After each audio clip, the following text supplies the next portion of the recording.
சென்ற வாரத்திலே ஜெபம் குறித்து நாம் பார்த்தோம். எந்த காரியங்களுக்காக கடவுளிடத்திலே ஜெபிக்கலாம் இப்படி எல்லாம் குறித்து பார்த்தோம் அல்லவா? இந்த நாளிலும் ஜெபத்தை குறித்து தான் உங்களிடத்திலே பேச நினைக்கிறேன். அதற்காக இரண்டு எதிரடையாக காணப்படுகிறது போன்ற வசனங்களை முதலாவது உங்களுக்கு காண்பித்து தந்துவிட்டு மத்தேயு 6ஆம் அதிகாரத்திலே 7ஆம் வசனத்திலே ஆண்டவர், மத்தேயு 6ஆம் அதிகாரத்திலே 5ஆம் வசனத்திலிருந்து ஆண்டவர் எப்படி ஜெபிக்க கூடாது என்று சொல்லி சொல்லுகிறார். அடுத்து எப்படி ஜெபிக்க வேண்டும் என்று சொல்லி கற்றுத்தருகிறார். அந்த இடத்துல ஆண்டவர் பயன்படுத்தின ஒரு வார்த்தை, நீங்கள் ஜெபம் பண்ணும் போது அஞ்ஞானிகளைப் போல வீண் வார்த்தைகளை அலப்பாதீங்கள் என்று சொல்லி ஆண்டவர் அங்கே சொல்லுகிறார். வீண் வார்த்தைகளை அலப்பாதீங்கள். ஏன்?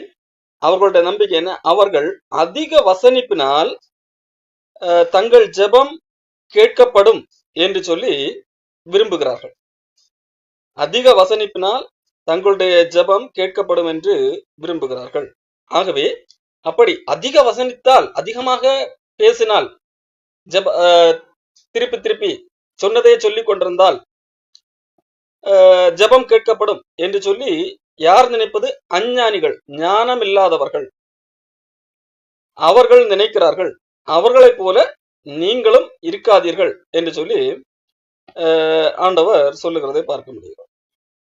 இப்போ வீண் வார்த்தைகளை திருப்பி திருப்பி அலப்புவது அல்லது அதிக வசனிப்பை வசனிப்பது, அது செய்யக்கூடாது என்று சொல்லுகிறார்.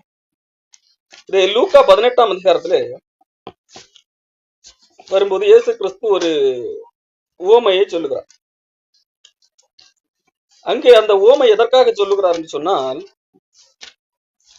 சோர்ந்து போகாமல் ஜெபம் செய்ய வேண்டும் என்கிறதற்காக ஒரு உவமையை சொல்லுகிறார்.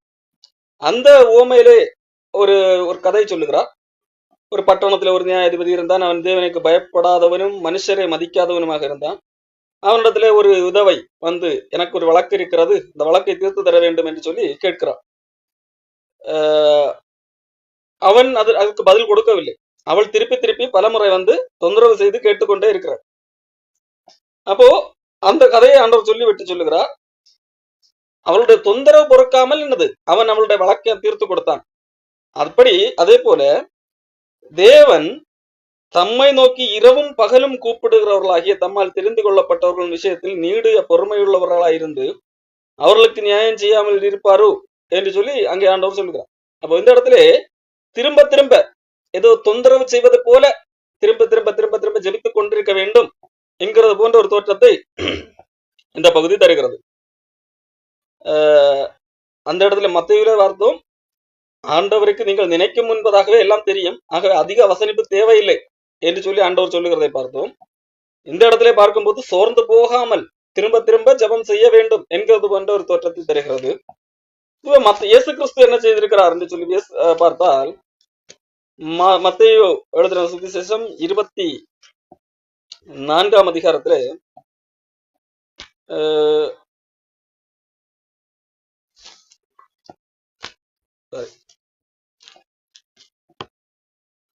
26ஆம் அதிகாரத்திலே 44ஆம் வசனம் இயேசு கிறிஸ்துவை குறித்து சொல்லப்பட்டிருக்கிறது. அவர் மறுபடியும் அவர்களை விட்டு போய் 3ஆம் தரம் அந்த வார்த்தைகளை சொல்லியே ஜெபம் பண்ணினார். இயேசு கிறிஸ்து திரும்ப திரும்ப என்னது, 3ஆம் தரமும் என்னது, முதல் முறை சொன்ன வார்த்தையை தான் 2வது முறை பயன்படுத்தி திரும்பவும் ஜெபிக்கிறார். அதே வார்த்தை தான் 3ஆவது முறையும் ஜெபிக்கிறார். அப்ப இயேசு கிறிஸ்து என்னது, திரும்ப திரும்ப திரும்ப சொன்ன வார்த்தைகளை சொல்லி ஜெபித்திருக்கிறார். அப்போ இது என்னது, நான் முதல்ல படித்த அந்த வசனத்துக்கு ஒரு முரண்பாடாக தோன்றுகிறது அல்லவா? அதை குறித்து தான் இன்றைக்கு நாம் பார்க்க இருக்கிறோம். அப்போ திரும்ப திரும்ப ஆண்டவரிடத்திலே சொன்ன ஒரு காரியத்திற்காக ஜெபிக்கலாமா, இல்லை ஜெபிக்காமல் இருக்கலாமா என்கிறதா? நம்மிடம் மேலோட்டமாக பார்க்கும்போது இவைகள் முரண்பாடுகள் போலத்தான் தோற்றமளிக்கும். ஆனால் உண்மையிலேயே இவை முரண்பாடு அல்ல. ஆண்டவர் இயேசு கிறிஸ்து மத்தேயு 6ஆம் அதிகாரத்திலே சொல்லிக் கொண்டு வருவது அர்த்தமில்லாத ஜபம், அர்த்தமில்லாத ஜபம். காரணம், அந்த ஜபம் எதை குறித்ததாக இருக்கிறது? இந்த உலகத்திலே உண்பதற்கும் உடுப்பதற்கும் உள்ள அந்த தேவைகளை குறித்து கவலைப்படுவதனால் ஆண்டவரை நோக்கி அந்த கவலை நிமித்தம், நாளைக்கு சாப்பாடு கிடைக்குமா, நாளைக்கு நல்ல ட்ரெஸ் கிடைக்குமா என்கின்ற கவலை நிமித்தம் வருகிற ஒரு ஜபம் மட்டுமல்ல, அது ஒரு மூட நம்பிக்கையின் அடிப்படையிலான ஜபம். எப்படி? நாம் திரும்ப திரும்ப ஒரு மந்திரம் போல அந்த வார்த்தைகளை உச்சரித்துக் கொண்டிருக்க வேண்டும், சொன்னதையே திருப்ப திருப்ப சொல்லிக் கொண்டிருக்க வேண்டும். அப்படி இருந்தால்தான் கடவுள் கேட்பார் என்கின்ற ஒரு மூட நம்பிக்கையின் அடிப்படையிலான ஜபம். அதாவது இப்படி செய்தால்தான் கடவுள் கேட்பார், பலன் தருவார் என்று சொல்லி இன்றைக்கும் அநேகர் நம்புகிறார்கள். ஆகவே தான் பல்வேறு ஜப புத்தகங்களை எழுதி வாக்கி வைத்துக் கொண்டு அதை திரும்ப திரும்ப சொல்லிக் கொண்டிருப்பார்கள். சிலர் ஏதோ ஒரு காயத்ரி மந்திரம் சொல்வதை போல இத்தனை முறை சொல்ல வேண்டும், 1000 முறை சொல்ல வேண்டும் என்பதாக, அல்லது இது அஸ்தோத்திர பலி என்று சொல்லி கூட உண்டு. 1000 ஸ்தோத்திர பலி, 5000 ஸ்தோத்திர பலி, 100 ஸ்தோத்திர பலி, இது ஒரு மந்திரம் போல சொல்லிக் கொண்டே இருப்பார்கள். அவ திரும்ப திரும்ப திரும்ப அதே சொன்னால், ஒரு மந்திரம் புத்தகம் போல சொன்னால் ஆண்டவரிடத்தில் அன்று ஏதாவது கிடைக்கும் என்கிற ஒரு நம்பிக்கை. இது ஒரு மூட நம்பிக்கையின் அடிப்படையிலாக வருகிற ஒரு காரியம். ஆனால் இங்கே இயேசு 3வது முறை ஜபிக்கும் போதும் அதே காரியத்தை தான் செய்கிறார். என்ன, முதல் முறை சொன்ன அந்த காரியத்தை தான் திரும்ப ஜபிக்கிறார். ஆனால் அவர் அங்கே எந்த ஜபத்தை என்ன ஜபம் செய்கிறார் பாருங்கள். மத்தேயு 26:39 38 இருந்து படிக்கிறேன். அப்பொழுது அவர், என் ஆத்துமா மரணத்துக்கு எதுவான துக்கம் கொண்டிருக்கிறது, நீங்கள் இங்கே தங்கி என்னோட கூட விழித்திருங்கள் என்று சொல்லி சற்று அப்புறம் போய் முகம் குப்புற விழுந்து, என் பிதாவை, இந்த பாத்திரம் என்னை விட்டு நீங்க கூடுமானால் நீங்கும்படி செய்யும், ஆகிலும் என் சித்தத்தின்படி அல்ல உம்முடைய சித்தத்தின்படியே ஆக கடவுது என்று ஜெபம் பண்ணுகிறார்.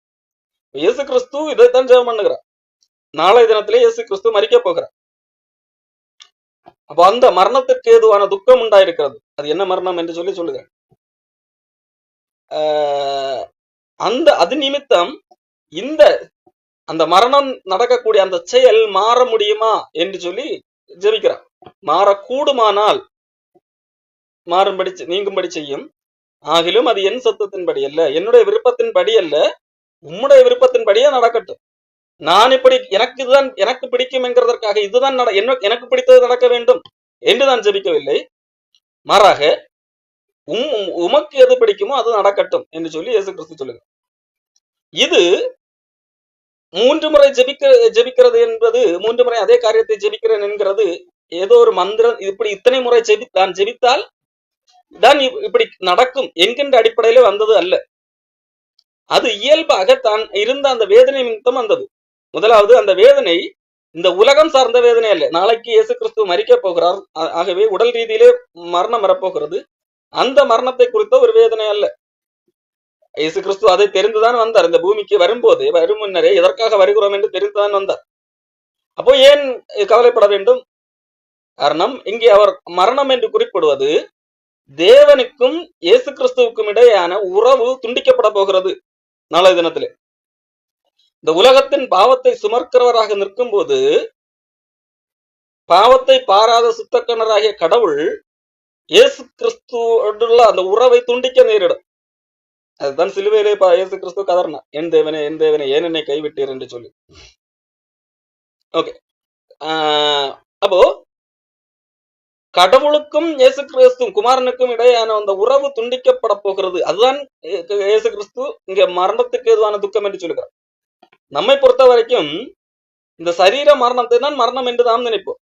ஆனால் கடவுள் அதை மரணமாக பார்ப்பதில்லை. கடவுளுக்கும் மனிதனுக்கும் இடையான உறவு இல்லாமல் இருக்கின்ற அந்த நிலைத்தான் மரணமாக பார்க்கிறார். ஆதாமுக்கு ஆண்டவர் சொன்னார், இந்த மரத்தின் கனியை புசிக்கும் நாளிலே சாகவே சாவாய் என்று சொல்லி. உண்மையிலேயே அந்த மரத்தின் கனியை புசித்த நாளிலே அவர்கள் சரீரத்திலே மரணம் அடைந்தார்களா? இல்லை.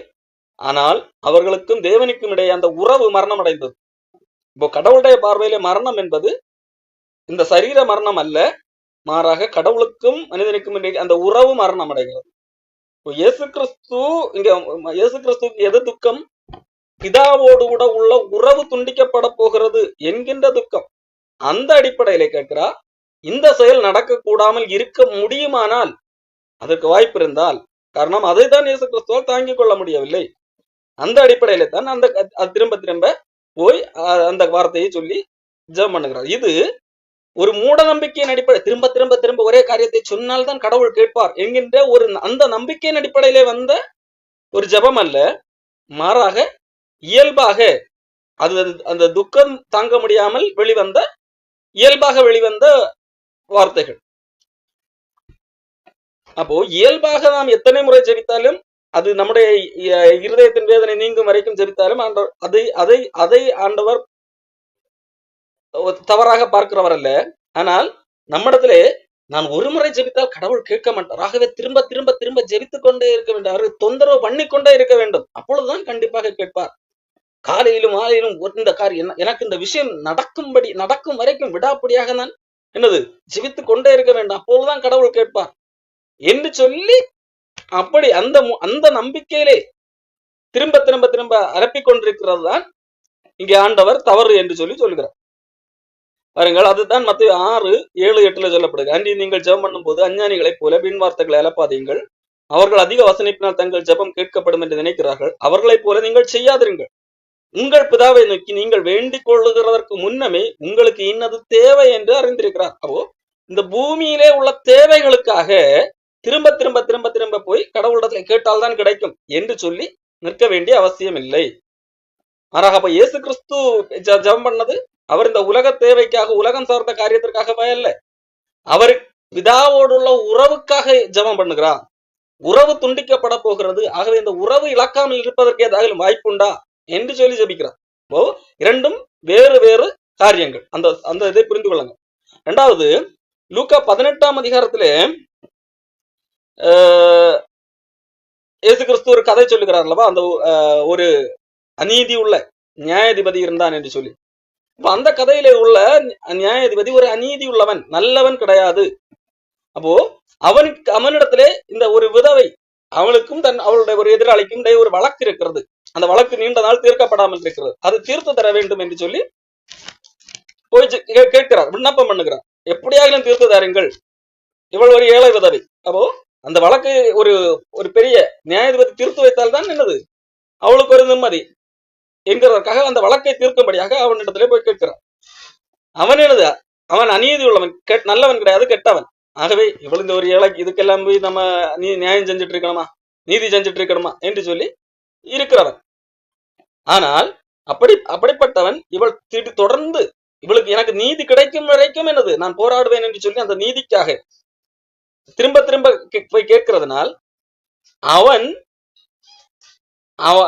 தன்னுடைய கடமை நின்றான், அவளுக்கு உதவி செய்ய வேண்டுமே என்கின்ற அடிப்படையில அல்ல, வேறு வழியிலே சும்மா நை நச்சரிச்சுட்டே இருக்கிறான் என்கிறதற்காகிலும் என்ன செய்வான், அவளுக்கு நியாயம் செய்வான் என்கின்ற ஒரு கதையை சொல்லுகிறான். சொல்லிவிட்டு ஆண்டவர் அதை எதோடு ஒப்பிடுகிறார் என்று சொன்னால், அப்படி கெட்டவனே திரும்ப திரும்ப ஒரு காரியத்திற்காக அவனிடத்திலே போய் நிற்கும் போது, அதாவது நீதியான ஒரு காரியத்திற்காக போய் நிற்கும் போது வேறு வழி இல்லாமல் வேண்டாம் ஒரு பாகிலும் அவன் செய்கிறான். அப்படி இருக்கிற பட்சத்திலே கடவுள் தேவன் தம்மை நோக்கி இரவும் பகலும் கூப்பிடுகிறவர்களாகிய தம்மால் தெரிந்து கொள்ளப்பட்டவர்களின் விஷயத்தில் நீடிய பொறுமையுள்ளவராயிருந்து அவர்களுக்கு நியாயம் செய்யாமல் இருப்பாரா? கடவுள் நியாயம் செய்யாமல் இருப்பாரா? அப்ப கடவுளிடத்திலே கேட்கிறவர்களுக்கு நியாயம் செய்யாமல் இருப்பாரா? கண்டிப்பாக செய்வார். அப்போ இந்த வசனத்தின் அடிப்படையிலே ஆண்டவர் என்ன சொல்ல வருகிறார்? திரும்ப திரும்ப திரும்ப நம்முடைய தேவைகளுக்காக போய் நிற்கலாம் என்று சொல்ல வருகிறாரா? இல்லை. இந்த இடத்துல இதை ஆண்டவர் எதற்கு சொல்லுகிறார் என்றால், சோர்ந்து போகாமல் எப்பொழுதும் ஜெபம் பண்ண வேண்டும் என்கிறதை குறித்து தான் ஆண்டவர் சொல்லுகிறார். இப்போ சோர்ந்து போகாமல் என்னது ஒரு விஷயத்தை கடவுளிடத்திலே ஜெபம் வைக்கிறீர்கள், அந்த விஷயம் சில நாட்களாக நடக்கவில்லை, கேட்டது கிடைக்கவில்லை, அதற்காக சோர்ந்து போகாமல் என்னது அது கிடைக்கிற வரைக்கும் ஜெபம் பண்ணுங்கள் என்று சொல்ல வருகிறாரா? ஆமா, சோர்ந்து போகாமல் என்னது கிடைக்கிற வரைக்கும் ஜெபம் பண்ணுங்கள் என்றுதான் சொல்ல வருகிறார். ஆனால் எந்த காரியம் எந்த காரியம் கிடைக்கிற வரைக்கும் ஜெபம் பண்ணுங்கள் என்று சொல்லி ஆண்டவர் இங்கே சொல்லுகிறார் என்று சொன்னால், தேவன் தம்மை நோக்கி இரவும் பகலும் கூப்பிடுகிறவர்களாகிய தம்மால் தெரிந்து கொள்ளப்பட்டவர்களின் விஷயத்தில் நீடிய பொறுமை உள்ளவராயிருந்து அவர்களுக்கு நியாயம் செய்யாமல் இருப்பார். அப்போ நியாயம் கிடைக்கும், நியாயம் கிடைக்க வேண்டிய காரியத்தில் அந்த நியாயத்துக்காக கடவுளிடத்திலே நீங்கள் கேட்டுக்கொண்டிருங்கள், அவர் இரக்கம் செய்வார் என்று சொல்லுவார். அப்ப இது என்ன நியாயம்? எந்த விதமான நியாயத்தை ஆண்டவர் இங்கே குறிப்பிடுகிறார்? இதை நீங்கள் புரிந்து கொள்ள வேண்டும் என்றால், யாக்கோபு நிருபத்திலே ஒரு வசனத்தை படித்தால் கொஞ்சம் எளிதாக புரியும். யாக்கோபு 5ஆம் அதிகாரம் 7-8 வசனங்களை படித்தால் அந்த வசனம் கொஞ்சம் எளிதாக புரியும். இப்படி இருக்க சகோதரரே, கர்த்தர் வருமளவு நீடிய பொறுமையாயிருங்கள். இதோ பயிரிடுகிறவன் பூமியின் பலனை அடைய வேண்டும் என்று முன்மாறியும் பின்மாறியும் வருமளவும் நீடிய பொறுமையோடு காத்திருக்கிறான். நீங்களும் நீடிய பொறுமையோடு இருந்து உங்கள் இருதயங்களை ஸ்திரப்படுத்துங்கள், கர்த்தரின் வருகை சமீபமாய் இருக்கிறது. அப்போ இங்கே யாக்கோபு ஒரு காரியத்தை எழுதுகிறார். கர்த்தர் வருவலை, இயேசு கிறிஸ்து வருகிற வரைக்கும் என்னது, நீங்கள் பொறுமையோடு இருங்கள். எதுக்காக? நியாயத்துக்காக பொறுமையோடு இருங்கள். அது என்ன நியாயம் பாருங்கள். யாக்கோபு 5 அதுக்கு மேல 1 படித்தால் தெரியும். அன்றைக்கு ஐஸ்வர்யவான்கள் தங்களுக்கு கீழாக இருக்கிறவர்களை ஒடுக்குகிறவர்களாக இருந்தார்கள். 1-2 வசனங்களை மட்டும் படிக்கிறேன். 6 யாக்கோபு 5ஆம் அதிகாரம் 6ஆம் வசனம். நீதிமானை கொலை செய்து தண்டனைக்குள்ளாக தீர்த்து கொலை செய்தீர்கள், அவன் உங்களோடு எதிர்த்து நிற்கவில்லை என்று சொல்லி ஐஸ்வர்யவான்களுக்கு எச்சரிப்பு கொடுத்து விட்டுதான் இங்கே சொல்லுகிறார். அப்போ அப்படிப்பட்ட விஷயம் நடந்து கொண்டிருக்கிறது. அப்படிப்பட்ட விஷயம் நடந்து கொண்டிருக்கும் போதும் நீங்கள் பொறுமையாக இருங்கள், நீங்கள் பொறுமையாக காத்திருங்கள். எதுவரைக்கும் காத்திருங்கள்? இயேசு கிறிஸ்து வருகிற வரைக்கும் பொறுமையோடு காத்திருங்கள். அதான் இப்படி இருக்க சகோதரி, கர்த்தர் வருமளவும், இயேசு கிறிஸ்து எப்ப வருகிறாரோ அல்லது என்னது, நீங்கள் எப்பொழுது இந்த பூமியிலிருந்து மரிக்க போகிறீர்களோ அது வரைக்கும் பொறுமையோடு காத்திருங்கள். எதற்காக? நியாயத்துக்காக காத்திருங்கள். உங்களை துன்பப்படுத்துகிறவர்கள், நியாயம் இல்லாமல் என்னது, நீங்கள் கிறிஸ்துவின் வழியில நடக்கிறது நிமித்தம் உங்களுக்கும் என்னது ஒரு துன்பம் வருகிறது அல்லது ஒரு நியாயக்கேடான செயல் நடக்கிறது. நீங்கள் என்ன செய்யுங்கள்? பொறுமையோடு காத்திருங்கள். எதுவரைக்கும்? இயேசு கிறிஸ்து வருகிற வரைக்கும். அதுக்கு ஒரு உதாரணம் சொல்லப்பட்டிருக்கிறது. இதோ பயிரிடுகிறவன் பூமியின் நற்பலனை அடைய வேண்டும் என்று முன்மாறியும் பின்மாறியும் மறுமளவும் நீடிய பொறுமையோடு காத்திருக்கிறான். பயிர் போட்டு விட்டது. அந்த பயிர் போட்ட மனிதன் மழைக்காக காத்திருக்கிறான்.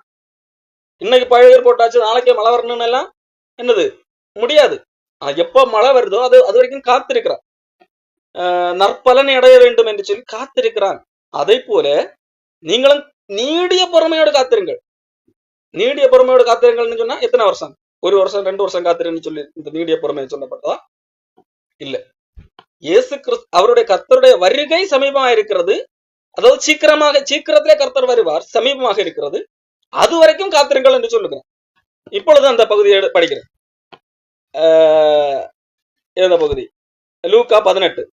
அங்கே ஆண்டவர் இதே காரியத்தை தான் அங்கே சொல்லுகிறேன்.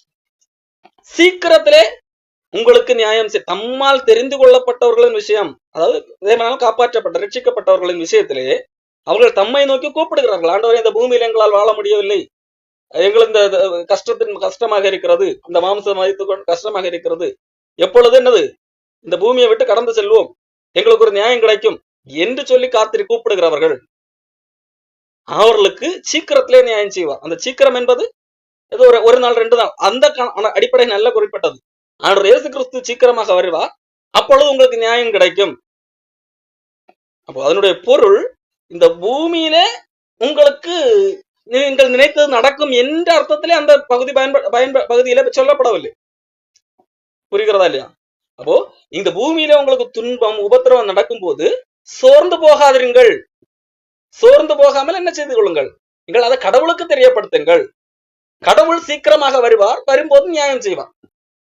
இதுதான் அந்த வசனத்தினுடைய விளக்கமே தவிர உங்களுக்கு நீங்கள் நினைத்த காரியம் நடக்க வேண்டும் என்கிறதற்காக அது நடக்கிற வரைக்கும் சோர்ந்து போகாமல் ஜெபம் பண்ணுங்கள் என்ற அர்த்தத்திலே அந்த ஆண்டவர் அங்கே சொல்லவில்லை. அதாவது நான் இப்பொழுது யாக்கோபு படிக்கும் போது அந்த இடத்துல நான் பார்த்தோம், பொறுமையாக இருக்கிறவர்கள் பொறுமையாக இருங்கள், நீடிய பொறுமையாக இருங்கள். ஏன்? உபத்திரவம், பிரச்சனைகள் இயேசு கிறிஸ்து வருகிற வரைக்கும் அந்த நீடிய பொறுமையாக இருங்கள். இப்போ மத்தேயு 18 லூக்கா 18 இயேசு கிறிஸ்து சொன்னதை திருப்ப படிக்கிறேன். அப்படியே தேவன் தம்மை நோக்கி இரவும் பகலும் கூப்பிடுகிறவர்களாகிய தம்மால் தெரிந்து கொள்ளப்பட்டவர்கள், அதாவது ரட்சிக்கப்பட்டவர்கள் விஷயத்திலே நீடிய பொறுமை உள்ளவராக இருந்து, அப்ப இயேசு கிறிஸ்து நீடிய பொறுமை உள்ளவராக இருக்கிறார். உடனே என்னது இறங்கி வரல, நீடிய பொறுமை உள்ளவராக இருந்து அவர்களுக்கு நியாயம் செய்யாமல் இருப்பாரோ?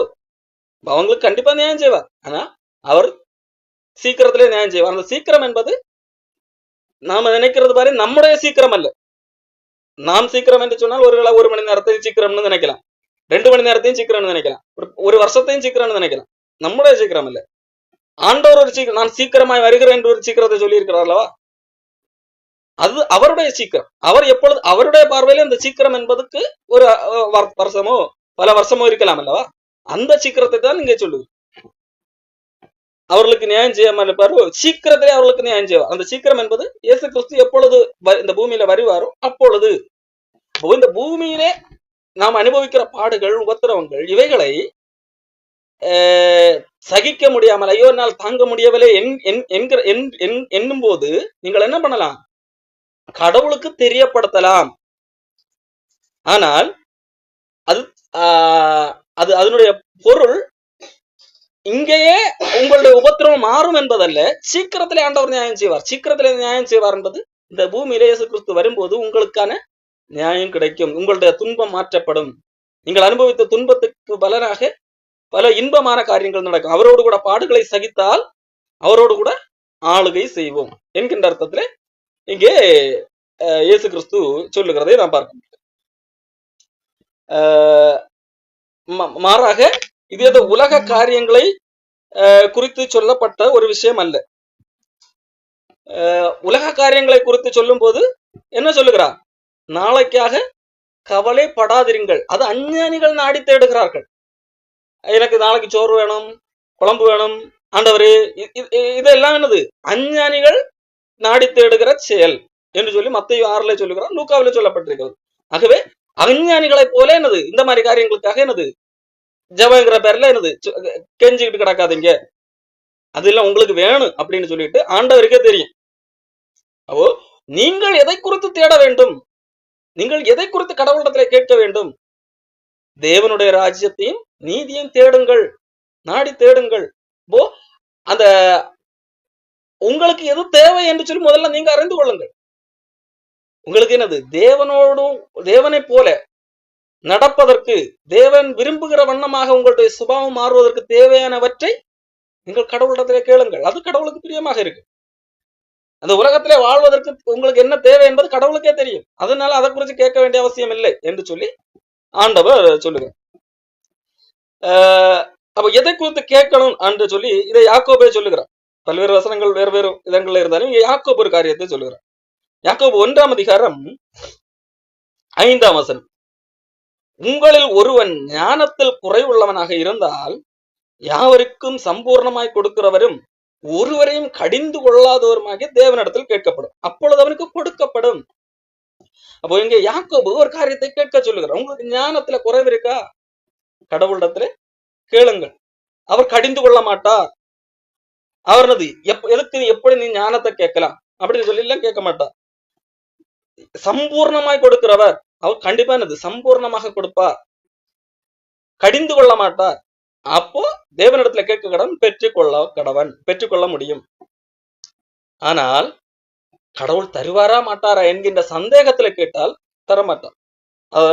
யாக்கோபு 1:6. ஆனாலும் அவன் எவ்வளவாகலும் சந்தேகப்படாமல் விசுவாசத்தோட கேட்க கடவன். சந்தேகப்படவன் காற்றினால் அடிபட்டு அலைகிற கடல் நிலைக்கு ஒப்பாக இருக்கு. அப்போ இங்கே யாக்கோபு எதை கேட்க சொல்லுகிறார்? ஞானத்தை கேட்க சொல்லுகிறார். இப்ப ஞானம் என்றால் என்ன? பொதுவாக இந்த வசனத்தை யாருக்கு அதிகமாக பயன்படுத்துவார்கள் தெரியுமா? பள்ளிக்கூடம் படிக்கிற பிள்ளைகளுக்கு பயன்படுத்துவார்கள். நீ கடவுள்கிட்ட ஞானம் கேளு. ஞானம் கேட்டா பள்ளிக்கூடத்துல ஃபர்ஸ்ட் ரேங்க் வரலாம். ஃபர்ஸ்ட் ரேங்க் வந்தா நல்ல வேலைக்கு போகலாம், நல்லா சம்பாதிக்கலாம். இதைத்தான் என்னது இன்றைக்கு கிறிஸ்தவ சபை எனப்படுகிற இடங்களிலும் போதிக்கப்படுகிறது. நான் கடவுளிடத்துல என்னது ஞானத்தை கேளு, நீ அப்ப நல்லா படிச்சு நல்ல மார்க் வாங்கி என்னது அப்ப கடவுளிடத்துல ஞானத்தை கேள கண்டிப்பா தருவேன்னு சொல்லி இருக்கிறாரு. யாக்கோபு அதை ஞானம் என்கின்ற கருத்திலே எழுதவில்லை. இங்கே யாக்கோபு இங்கே எதை ஞானம் என்று சொல்லுகிறார்? ஞானம் என்று சொன்னால் எது? நம்முடைய புத்தியை, நமக்கு இருக்கிற புத்தியை எப்படி பயன்படுத்துகிறோம், சரி எவ்வளவு சாதுரியமாக பயன்படுத்துகிறோம் என்கிறதான் ஞானம். உதாரணம் அல்லது நாம் அறிந்தவற்றை, நம்முடைய அறிவை, நாம் கற்றுக்கொண்டவற்றை எவ்வளவு சாதுரியமாக, எவ்வளவு விதமாக நன்மைக்கு ஏதுவாக பயன்படுத்துகிறோம் என்கிறதான் ஞானம். ஆண்டவர் இயேசு கிறிஸ்து ஒரு கதை சொன்னார். அந்த கதையிலே ஒருத்தனை பாராட்டுகிறான். அவன் மிகுந்த ஞானம் உள்ளவனாக செயல்பட்டான் என்று சொல்லி பாராட்டுகிறான். ஆனால் அவன் ஒரு கிறிஸ்தவன் கிடையாது. அவன் இருளின் பிள்ளை, இந்த இந்த பிரபஞ்சத்தின் பிள்ளை என்று சொல்லி ஆண்டவர் சொல்லுகிறார். அப்போ ஆண்டவர் இயேசு கிறிஸ்து அந்த இடத்துல ஒருத்தனை பாராட்டுகிறார். இப்பிரபஞ்சத்தில் உள்ளவனுக்கு என்னது? ஒளியில் உள்ளவர்களை காட்டிலும், அதாவது ரட்சிக்கப்பட்டவர்களை காட்டிலும் இந்த பிரபஞ்சத்தில் உள்ளவர்கள் அதிக ஞானவான்களாக இருக்கிறார்கள் என்று சொல்லி இயேசு கிறிஸ்து அந்த கதையில் உள்ளவனை பாராட்டு. அப்போ அவரிடத்திலே காணப்பட்ட ஞானம் எந்த ஞானம்? அந்த ஞானத்தை குறித்து அல்ல இவை இங்கே யாக்கோபு எழுதுவது. அது ஞானம் என்று சொல்லி பொதுவாக குறிப்பிடும் போது அதை ஞானம் என்று சொல்லலாம். எப்படி நம்முடைய சாமர்த்தியம், இவைகளை நம்மள கல்விகள், இவைகளை எல்லாம் நம்ம சாமர்த்தியமாக அப்ளை செய்கிறோம் என்கிறதான் ஞானம். நாம் எல்லாரும் பள்ளிக்கூடத்திலே படிப்பார்கள், கல்வி கேட்பார்கள், பார்ப்பதன் வழியாக, அனுபவத்தின் வழியாக கற்றுக்கொள்வார்கள். அப்போ ஒரு சிச்சுவேஷன் வரும்போது, ஒரு இக்கட்டான நிலைமை வரும்போது, நான் ஏற்கனவே கற்றுக்கொண்டு வைத்திருக்கிறேன், அறிந்து கொண்டு வைத்திருக்கிறேன் அல்லவா, அந்த அறிவு எல்லாவற்றையும் பயன்படுத்தி அந்த சூழ்நிலையை நான் எப்படி சமாளிக்கிறேன் என்கிறது தான் ஞானம். சிலர் நல்ல அறிவு இருக்கும், நிறைய விஷயங்களை அறிந்து வைத்திருப்பார்கள், ஆனால் ஒரு சிச்சுவேஷனை ஹேண்டில் பண்ண தெரியாது. காரணம் அது ஞானமின்மை.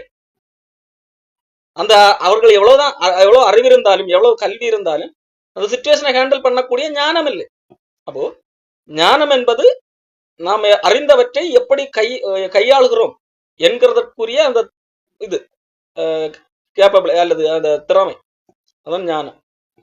சரி, அப்போ அந்த இயேசு கிறிஸ்து சொன்ன கதையிலே ஒருத்தன் தவறு செய்து மாட்டிக்கொண்டான், எஜமான் கண்டுபிடித்து விட்டான். அப்ப அவனுடைய வேலை போகிறது. அப்போ நாளைக்கு வேலைக்கு போனா வேலை போச்சுன்னா நான் என்ன பண்ணுவேன்? என்னால என்னது பிச்சை எடுக்க முடியாது, வெக்கமா இருக்கு. கூலி வேலைக்கு போலான்னா அதுக்கு எனக்கு சரீரத்துல உடம்புல தெம்பு இல்லை. அப்ப நாளையில இருந்து நான் சாப்பாடுக்கு என்ன பண்ணுவேன் என்று சொல்லி யோசிக்கிறான். யோசிச்சுட்டு ஒரு முடிவு எடுக்கிறேன். என்ன தெரியுமா? என்னால என் வேலையை விட்டு தூக்கினாலும் இந்த எஜமான கீழே வேலை செய்யறதுக்கு இவ்வளவு பேர் இருக்காங்க, ஒரு 100 பேர் 200 பேர் 200 குடும்பங்கள் வேலை இருக்கு. இப்ப இவங்கள யாராகலும் எனக்கு என்ன ஹெல்ப் பண்ணணும். அப்போ அதுக்கேற்ற மாதிரி நான் நடந்துக்கணும் அப்படின்னு சொல்லிட்டு அந்த எஜமானுக்கு வேலை பார்க்கிற எல்லாருக்கும் சலுகை காட்டுகிறான். யாருக்கு காசுல? அந்த எஜமானுக்கு காசுலயே சலுகை காட்டுறான். எப்படி? ஒவ்வொரு வேலைக்காரனையும் கூப்பிட்டு, என்னது கடன் வாங்கினவங்க கூப்பிட்டு, வா நீ எவ்வளவு எஜமானுக்கு கொடுக்க வேண்டியிருக்கு? அவன் சொல்றான் 100ன்னு சொல்றான். இல்ல அந்த துண்டை எழுது, மாத்தி எழுது, நீ 50 கொடுத்தா போதும். என்னது லாபம், உனக்கு 50 லாபம். இப்படி எல்லாருக்கும் என்னது சலுகை பண்ணுகிறான். யாருடைய? எஜமானுக்கு கொடுக்க இந்த இவர்கள் எஜமான்களுக்கு கொடுக்க வேண்டிய அந்த காரிய பணத்தை இவன் என்னது இவன் என்னது இவனுக்கு அந்த பொறுப்பு இருக்கிறது. இன்னும் வேலையை விட்டு தூக்கல. அப்போ வேலையை விட்டு தூக்குறதுக்குள்ள இந்த மக்களுக்கு என்னெல்லாம் விதத்துல சலுகை பண்ண முடியுமோ எல்லாத்தையும் சலுகை பண்றான். இது அவன் செய்தது எத்திக்ஸா? இல்ல. காரணம் அவனோட பணத்தை எல்லாம் மற்றவங்களுக்கு கொடுத்தது. எஜமானுக்கு இவர்கள் கொடுக்க வேண்டிய பணத்தை இவன் என்னது தப்பா எழுதி கொடுக்கிறான். அவனுடைய நோக்கம் என்னது? இந்த எஜமா என்ன வேலையை விட்டு தூக்குனாலே என்னது இவங்களுக்கு நான் இந்த கடனை எல்லாம் தள்ளுபடி பண்ணதுனாலே என்னது இவங்க நாளைக்கு என்ன பண்ணுவாங்க, யாராவது எனக்கு ஏதாவது ஹெல்ப் பண்ணுவாங்க அப்படிங்கிறதா இவனுடைய நோக்கம். அது இவனுடைய ஒரு புத்திசாலித்தனம். அப்ப அப்படி பண்ணினதை தான் இயேசு கிறிஸ்துவ பாராட்டுகிறான். பார்த்து எவ்வளவு புத்திசாலித்தனமாக அல்லது எவ்வளவு ஞானமாக செயல்பட்டிருக்கிறான் என்று சொல்லி இயேசு அந்த கதையிலே பாராட்டுவார். அப்போ அவர் சொல்லுகிற காரியம், ஒளியின் பிள்ளைகளை பார்க்கிலும் இந்த பிரபஞ்சத்தில் அவன் ஒளியின் பிள்ளை அல்ல, அவன் இந்த பிரபஞ்சத்தில் உள்ளவன் தான். அவன் ரட்சிக்கப்பட்டவன் அல்ல, கடவுள் அறியாதவன். ஆனால் ஞானமா செயல்பட்டிருக்கிறான். நாளைக்கு இந்த வேலை போனாலும் என்ன செய்யணும் அப்படிங்கிறதுக்கு ஒரு அவனுக்கு இருந்த புத்தியை பயன்படுத்தி அறிவை பயன்படுத்தி ஞானமாக நடந்து கொண்டிருக்கிறான் என்று சொல்லி அங்க பாராட்டுறார். யாக்கோபு இந்த ஞானத்தை தான் இங்க பேசுறாரா? இல்ல. யாக்கோபு எதை குறித்து பேசுகிறார் தெரியுமா? யாக்கோபு 1ஆம் அதிகாரம் 2ஆம் வசனத்திலிருந்து படிக்கிறேன். என் சகோதரரே, நீங்கள் பலவிதமான சோதனைகளில் அகப்படும் போது, நீங்கள் பலவிதமான சோதனைகள், அந்த சோதனைகள்ல அகப்படும் போது, பல்வேறு விதமான பிரச்சனைகள் அவைகளில் அகப்படும் போது, உங்கள் விசுவாசத்தின் பரீட்சையானது பொறுமையை உண்டாக்கும் என்று அறிந்து அதை மிகுந்த சந்தோஷமாக எண்ணுங்கள். உங்களுக்கு ஒரு சோதனை வருது, அது உங்களுக்கு அந்த சோதனை வரும்போது என்னது? கவலைப்படாதீங்க, சந்தோஷப்படுங்க. அது எப்படிங்க சந்தோஷப்படுறது? ஒரு ஒரு இக்கட்டான சூழ்நிலை, பிரச்சனை, வாழ்க்கை என்னது ஒரு பெரிய ஒரு டெஸ்ட், டெம்டேஷன், இது வரும்போது எப்படி அதை சந்தோஷமா எண்ண முடியும்? ஆனா இங்க யாக்கோபு சந்தோஷமாக என்ன சொல்லுகிறார்? பலவித சோதனைகள் அகப்படும் போது அதை மிகுந்த சந்தோஷமாக எண்ணுங்கள். எந்த அடிப்படையில நீங்க அதை சந்தோஷமா எண்ணுங்கன்னு சொல்றாருன்னா, உங்கள் விசுவாசத்தின் பரீட்சையானது பொறுமையை உண்டாக்கும் என்று அறிந்து. அப்போ ஒரு சோதனை வரும்போது இது உங்களுடைய விசுவாசத்தை சோதனை செய்வதற்காக என்று உணர்ந்து அந்த பரீட்சையிலே வெற்றி பெற முடியும். நான் இந்த சோதனையில நான் எவ்வளவு பொறுமையாக இருக்கிறேன் நான் என்று சொல்லி அந்த பொறுமையை உண்டாக்குகிறது. இந்த விசுவாசத்தின் பரீட்சையானது பொறுமையை உண்டாக்குகிறது, எனக்கு பொறுமையை கற்றுத்தருகிறது. எனக்கு பொறுமை இல்லை, நிஜத்துல எனக்கு பொறுமை இல்லை, நான் முற்போபி அல்லது சாந்தம் இல்லாதவன். ஆனால் எனக்கு இந்த சோதனை வரும்போது நான் இதுல எனக்கு இருக்கிற அந்த விசுவாசம், இது என்னுடைய விசுவாசத்தை சோதனை செய்வதற்குரியது, விசுவாசத்தின் பரீட்சை என்று சொல்லி உணர்ந்து என்ன செய்ய முடியாது?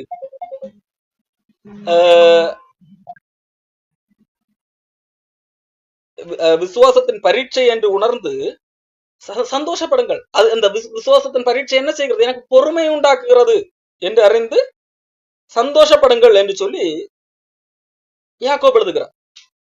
அப்போ அதை தொடர்ந்துதான் எழுதுகிறா, நீங்கள் ஒன்றிலும் குறைவுள்ளவர்களாயிராமல் பூரணராயும் நிறைவுள்ளவர்களாயும் இருக்கும்படி பொறுமையானது பூரண கிரியை செய்ய கடவுது. உங்களுக்கு பொறுமை பூரணமாக கிரியை செய்ய வேண்டும். எதுக்காக பொறுமைக்கு பூரண கிரியை செய்ய வேண்டும்?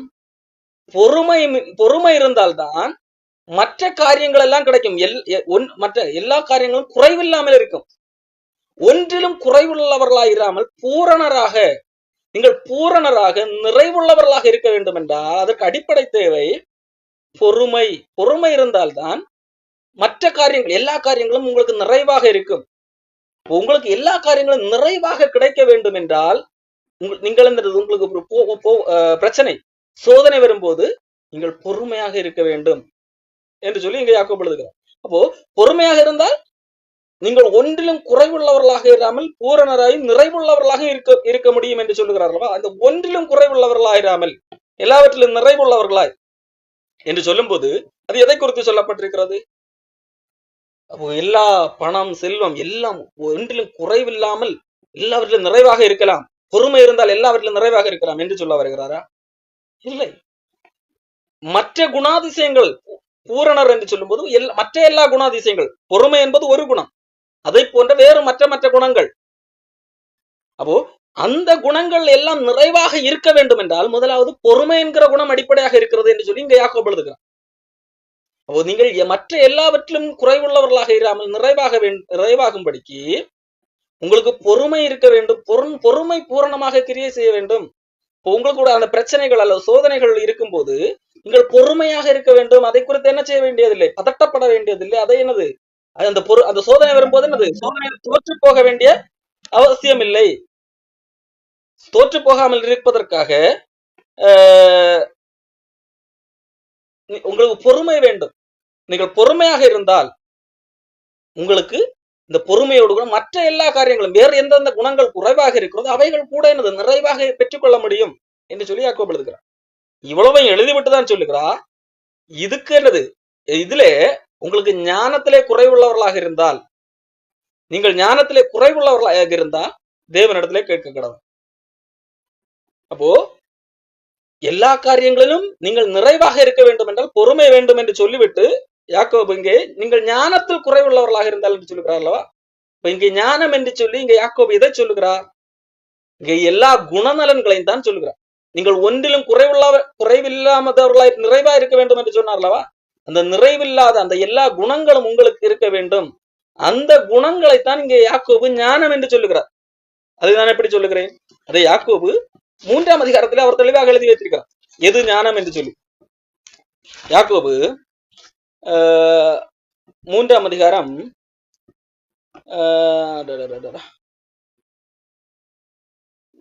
17ஆம் வசனம். யாக்கோபு 3ஆம் அதிகாரம் 17ஆம் வசனம். பரத்திலிருந்து வருகிற ஞானமோ முதலாவது சுத்தமுள்ளதாயும், பாருங்கள், சுத்தம், பரிசுத்தம், பின்பு சமாதானம், சாந்தம், இணக்கம், இரக்கம், நற்கனி, பட்சபாதம் இல்லாதது, மாயமற்றது. இதெல்லாம் என்னது? குணநலன்கள், கேரக்டர்.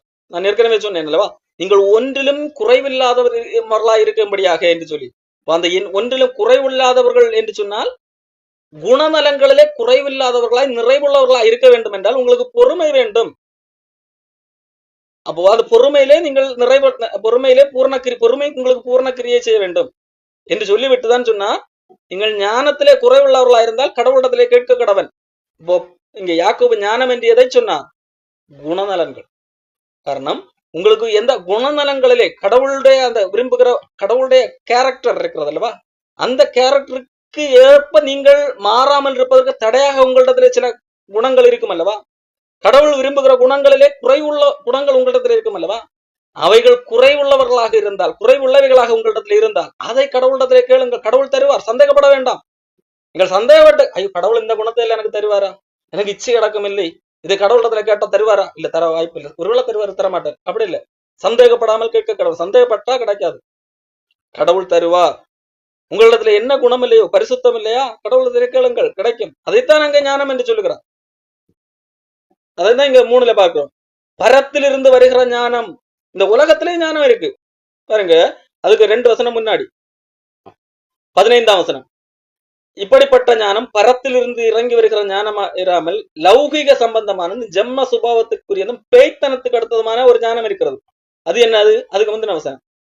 இருதயத்திலே கசப்பான வைராக்கியம், விரோதம் வைத்தீர்களானால் நீங்கள் பெருமை பாராட்டாதீர்கள், சத்தியத்துக்கு விரோதமாய் பொய் சொல்லாமல் இருங்கள்.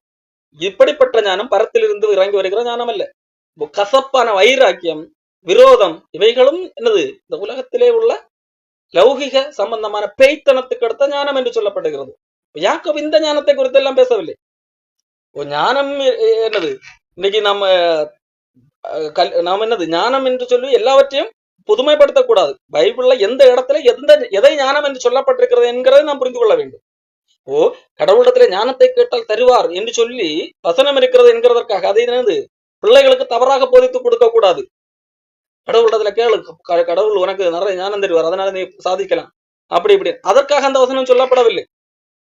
கடவுள் ஞானம் கொடுத்து புத்திய கொடுக்கிற, அதாவது இந்த உலகம் சம்பந்தமான நீங்கள் ஞானம் என்று நினைக்கிற ஒரு காரியத்தை ஒருவன் பெற்றால் அவன் கடவுளுக்கு ஏற்படவனாக இருக்க முடியும் என்று அவசியம் இல்லை. உதாரணத்திற்கு ஒரு நல்ல ஒரு ஞானம் உள்ள ஒரு மனிதன், ஞானம் இல்லாத ஒரு மனிதன் நல்லவனாக கெட்டவனாக இருக்கிற பட்சத்திலே என்னது ஞானம் இல்லாத மனிதன் என்னது 50 ரூபாய் திருடி மாட்டிக்கொள்வான். அது ஞானம் உள்ள ஒரு மனிதன் அந்த ஞானத்தை எதற்கு பயன்படுத்துவான்? மாட்டாமல் 5000 கோடி அடிப்பதற்கு பயன்படுத்துவான். 5000 கோடி அடித்துக்கொண்டு எப்படி வெளிநாட்டில் போய் செட்டில் ஆகலாம், யாரும் மாட்ட முடியாதபடிக்கு எப்படி ட்ரிக்கா வேலை செய்யலாம், அதுக்கு என்னது அவன் தன்னுடைய ஞானத்தை பயன்படுத்தி இருப்பான். அப்போ இந்த உலக ஞானம் என்கிறது ஒருத்தன் பெற்றுக்கொண்டான் என்கிறதற்காக அவன் கடவுளுக்கு ஏற்புடையவனாக மாற முடியாது. அதை புரிந்து கொள்ள வேண்டும். ஆகவே அது என்னது நல்லதுக்கும் பயன்படுத்தலாம், தீமைக்கும் பயன்படுத்தலாம். ஆனால் இங்க யாக்கோபு சொன்ன கடவுளிடத்திலே ஞானத்தை கேளு என்று சொல்லும் போது அதை குறித்து பேசவில்லை. மாறாக கடவுளிடத்திலிருந்து நாம் பெற்றுக்கொள்ள வேண்டிய சுபாவங்கள், நம்மிடத்திலே குறைவுள்ள சுபாவத்தை கேட்டு பெற்றுக் கொள்ளுங்கள் என்று யாக்கோபு சொல்லுகிறார். ஆகவே கடவுளிடத்துல நாம் எதை கேட்கிறோம், எதை கேட்டால் ஆண்டவர் கண்டிப்பாக தருவேன் சில காரியங்களை சொல்லி இருக்கிறார் அல்லவா? அது எல்லாமே நம்முடைய தேவன் நம்மிடத்துல விரும்புகிற சுபாவத்திற்கு அடிப்படையாக ஒன்றாக இருக்கிறது. பாருங்கள், ஒரு வாசிக்கிறேன். பரத்திலிருந்து வருகிற ஞானம் முதலாவது சுத்தம் உள்ளது, சமாதானம் உள்ளது, சாந்தம் உள்ளது, இணக்கம் உள்ளது, இரக்கத்தாலும் நற்கனிகளாலும் நிறைந்தது. இரக்கம் உள்ளது, நற்கனிகள் அவைகளால் நிறைந்தது, பட்சபாதம் இல்லாது, மாயமாலமற்றது. இவைகள்ல ஏதாவது குறைவு இருக்கிறதா? இவ்வளவுதான் எழுதப்பட்டிருக்கிறது என்று சொல்லி இதோடு நிறுத்திவிட வேண்டாம். வேதாகமத்திலே பல்வேறு காரியங்கள், நற்கனி என்று சொல்லி பல்வேறு குணாதிசயங்கள் சொல்லப்பட்டிருக்கு. கலாத்தியர்ல நீங்கள் படிப்பீர்கள் என்று சொன்னா அங்கே கிட்ட நிறைய விஷயங்கள் சொல்லப்பட்டிருக்கு. அன்பு, சந்தோஷம், சாந்தம், சமாதானம், நிச்சயடக்கம், நீடிய பொறுமை, இப்படி எல்லாம் பல காரியங்கள் சொல்லப்பட்டிருக்கு. அப்போ கடவுள் நம்மிடத்திலே எந்தெந்த சுபாவங்கள் விரும்புகிறார் என்று சொல்லி வேதாகம் நமக்கு சொல்லி தருகிறதோ, நம்மிடத்துல எவைகள் குறைவாக இருக்கிறதோ அவைகளை கேளுங்கள், சந்தேகப்படாமல் கேளுங்கள், கடவுள் தருவார். இதைத்தான் அங்கே யாக்கோபு, ஒருவன் ஞானத்திலே குறைவுள்ளவனாக இருந்தால் கடவுளிடத்திலே கேட்க கடவன், அப்பொழுது அவன் நிற்கு ஆண்டவர் கண்டிப்பாக தருவார் என்று சொல்லி எழுதுகிறார். இந்த வசனத்தை நாம் பண்ணது பல வேளைகளை பள்ளிக்கூட பாடத்துக்கு கல்வியில படிக்கிறவர்களுக்கு என்று தனியாக ஒதுக்கி வைத்து விட்டு போதிப்பது உண்டு சில சபைகள்ல. ஆகவே தயவு செய்து புரிந்து கொள்ளுங்க. அப்போ நாம் கடவுளிடத்துல கேட்கக்கூடிய காரியங்களை எது என்று சொல்லி நாம் பார்க்கிறோம். இப்போ கடவுளிடத்துல கேட்க கூடாது என்று சொல்லி யாக்கோபு ஒரு காரியத்தை எழுதி வைத்திருக்கிறார். பாருங்கள், யாக்கோபு 4ஆம் அதிகாரம் 2ஆம் வசனத்திலிருந்து படிக்கிறேன். நீங்கள் இச்சித்தும் ஆசைப்பட்டும் உங்களுக்கு கிடைக்கவில்லை, நீங்கள் கொலை செய்தும் பொறாமையுள்ளவர்களா இருந்தும் அடையக்கூடாமற் போகிறீர்கள், நீங்கள் சண்டையும் யுத்தம் பண்ணியும் நீங்கள் விண்ணப்பம் பண்ணாமல் இருக்கிறதுனாலே உங்களுக்கு சித்திக்கிறது இல்லை. நீங்க ஒரு காரியத்தை பெற்று அடையணுங்கிறதுக்காக எந்த எக்ஸ்ட்ரீமுக்கு வேணாலும் போறீங்க, என்னெல்லாம் பண்ணீங்க, நீங்க இச்சிக்கிறீங்க. ஒரு காரியம், இந்த காரியம் அடையணுங்கிறதுக்காக நீங்கள் இச்சித்துக் கொள்ளுகிறீர்கள், அதன் மேல இச்சை வைக்கிறீர்கள். அது மட்டும் அடுத்து என்னது, கொலை செய்கிறீர்கள். ஒரு விஷயத்தை அடையணுங்கிறதுக்காக கொலை செய்யற அளவுக்கு போறீங்க. பொறாமை உள்ளவர்களாக இருக்கிறீர்கள். எது, ஒரு விஷயத்த நினைச்ச காரியம் அடையணுங்கிறதுக்காக என்னெல்லாம் இச்சை, கொலை, பொறாமை, அப்படி எல்லாம் செஞ்சு என்னது நீங்கள் அடையக்கூடாமற் போகிறீர்கள். நீங்கள் சண்டை பண்ணுகிறீர்கள், அந்த காரியத்தை அடையிறதுக்காக சண்டை பண்றீங்க, யுத்தம் பண்ணுறீங்க. ஆனாலே என்னது உங்களுக்கு அது சித்திக்கிறது இல்லை. அதாவது தேவனிடத்திலிருந்து தேவன் அதை தருவதில்லை. ஒருவேளை நீங்க சண்டை பண்ணி எல்லாம் பெற்றுக்கொள்ளலாம், எடுத்துக்கொள்ளலாம், ஆனால் சித்திக்கிற கடவுள் அதை உங்களுக்கு தரவில்லை, கடவுள் உங்களுக்கு அதை அனுமதிக்கவில்லை என்று சொல்லி இங்க யாக்கோபு சொல்லுங்க. ஏன் நீங்க விண்ணப்பம் பண்ணி இதை பெற்றுக்கொள்ளல, நீங்களா எடுத்துக்கிறீங்க. நீங்கள் இச்சித்து கொலை செய்து பொறாமை உள்ளவர்களாகி நீங்க அதை கடவுளிடத்திலிருந்து அடையாமற் போகிறீர்கள். நீங்கள் எதனால விண்ணப்பம் பண்ணாமல் இருக்கிறதுனாலே உங்களுக்கு சித்திக்கிறது இல்லை. அப்ப விண்ணப்பம் பண்ணினா கிடைக்குமா? அப்போ நான் இச்சிக்கிறத நான் பெற்றுக்கொள்றதுக்காக கொலை செஞ்சு இப்படி எல்லாம் நான் எடுத்துக்கிறேன். கடவுளத்திலிருந்து பெற்றுக்கொள்ளல, நானே எடுத்துக்கிறேன். கடவுளத்திலிருந்து சித்திக்கல, நானே எடுத்துக்கிறேன். அப்போ விண்ணப்பம் பண்ணா கடவுளத்திலிருந்தே பெற்றுக்கொள்ளலாமா? அப்படி ஒரு கேள்வி வேறு. அப்படித்தானே, நான் இப்ப கொலை பண்ணல, நான் இப்ப என்ன பண்ணல, பொறாமை கொள்ளல, நான் இச்சிக்கல, நான் கொலை பண்ணல, நான் என்னது பொறாமையும் படல. இப்போ கடவுளத்துல நான் கேட்கிறேன், விண்ணப்பம் பண்ணுது, அப்ப நான் கடவுள் தருவாரா? அதுக்கு என்ன சொல்றாரு, நீங்க விண்ணப்பம் பண்ணினாலே என்னது உங்கள் இச்சைகளை நிறைவேற்றும்படி, நீங்க ஆசைப்பட்டதா என்னது நிறைவேற்றணும். இந்த உலகத்துக்கு ஏற்ப நீங்க ஒன்னு ஆசைப்பட்டீங்க, அதை நிறைவேற்றும்படி செலவழிக்கணும். செலவழிக்கும்படி தகாத விதமாக விண்ணப்பம் பண்ணுகிறபடியால் உங்களுக்கு கடவுளிடத்திலிருந்து பெற்றுக்கொள்ளவில்லை என்று சொல்லி ஆக்கப்படுது. அப்போ இங்க விண்ணப்பம் பண்ணாமல் இருக்கிறது, இங்க அது நீங்களா எடுத்துக்கல, இங்க கடவுளிடத்திலிருந்து சித்திக்கிறது இல்லை. இப்ப விண்ணப்பம் பண்ணுனா கடவுளிடத்திலிருந்து பெற்றுக்கொள்ள முடியுமான்னு கேட்டா பெற்றுக்கொள்ள முடியாது. ஏன்னா அது தகாத விதமான விண்ணப்பம். ஏன், உங்களுடைய இச்சையை நிறைவேற்றுவதற்காக செலவழிக்கணும்னு ஜெபம் பண்றீங்க. நான் சில நாகமாவடியில இருந்து அவங்க ஒரு சாட்சிகள் எல்லாம் போடுவாங்க இல்லையா, அதுல ஒருத்தங்க சொன்ன சாட்சியை நான் பார்த்தேன், எனக்கு சிரிப்பா வந்துச்சு.